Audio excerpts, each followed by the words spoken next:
I've learned a lot about, how certain cities are much more landlord friendly versus tenant friendly and so forth. And, even cities that have, point of sales inspections and high taxes and so forth. Point Those of are things sales that inspections.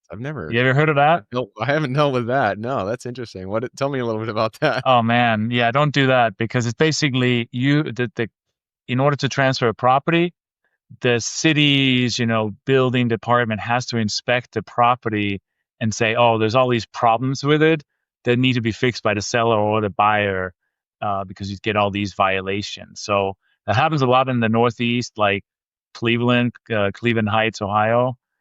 Pain in your, you Interesting. know what? Yeah, So it's when you sell a property, you actually have to bring an inspector from the city to verify that it meets current, codes.